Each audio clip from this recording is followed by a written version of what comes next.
আজকে মুসলমানরা মেম্বরে বসে বসে টুপি পাঞ্জাবি পাগড়ি পরে ইয়াজিদের দালালি করে, বলো ঠিক কি?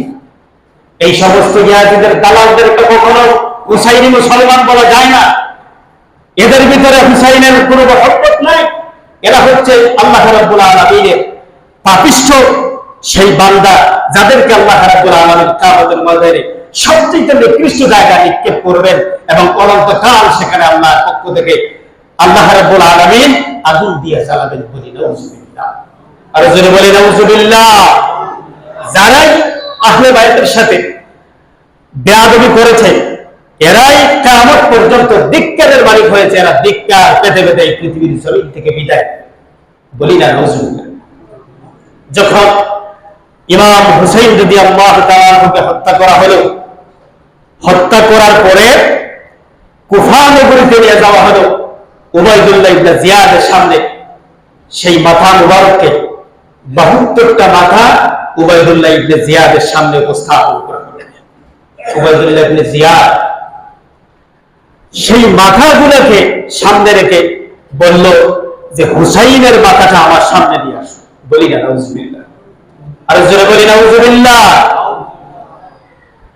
যখন হযরত হুসাইন রাদিয়াল্লাহু তাআলা আনহুর মাথা মুবারকটা, শির মুবারকটা উবাইদুল্লাহ ইবনে জিয়াদের সামনে রাখা হলো, সে একটা কাঠি হাতে নিল অথবা একটা ছড়ি হাতে নিল।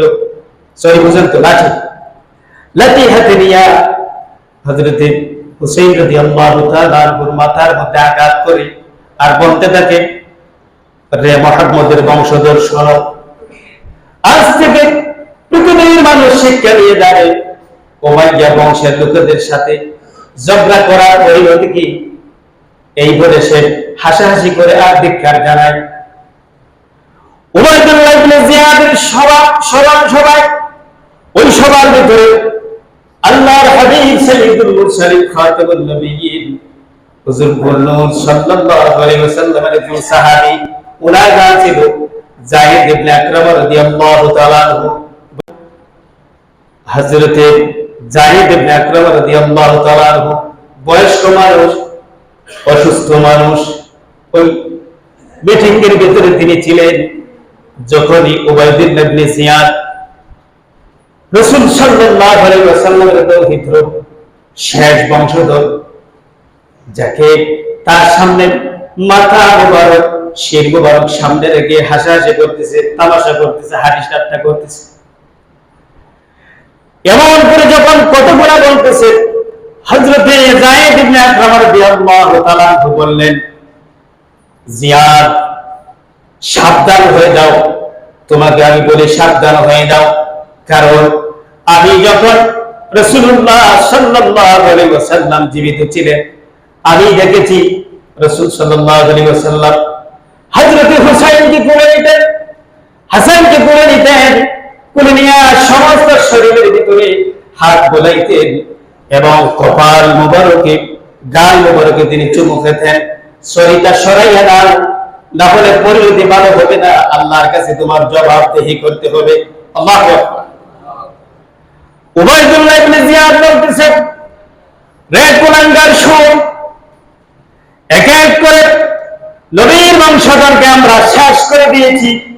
শেষ বংশধর হযরত হুসাইনকে আমরা এই পৃথিবীর জমিন থেকে বিদায় দিয়েছি, শিক্ষা দিয়েছি উমাইয়া বংশের সাথে যুদ্ধ করার কি পরিণতি হয়। যখনই এই কথা বলল, হযরত যায়েদ ইবনে আকরাম রাদিয়াল্লাহু তাআলা আনহু কান্না বিজড়িত কণ্ঠে চিৎকার দিয়ে ওখান থেকে বের হয়ে গেলেন।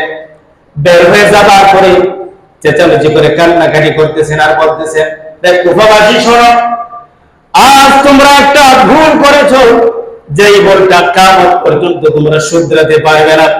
কারণ নবীর শেষ বংশধর হযরত হুসাইনকে তোমরা হত্যা করেছো।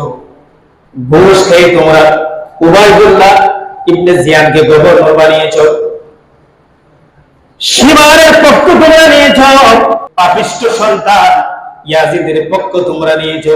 আর যে ভুলগুলি তোমরা করেছো, কিয়ামত পর্যন্ত তোমরা সেটা শুধরাতে পারবে না। এই কথা বলে তিনি কান্না বিজড়িত কণ্ঠে আল্লাহর কাছে দোয়া করলেন, রব তোমার রাসূলের বংশধরকে নীল বংশ করে দিতে চাই, তোমার কাছে বিচার দেই, এদের বিচার তুমি করো। সুবহানাল্লাহ।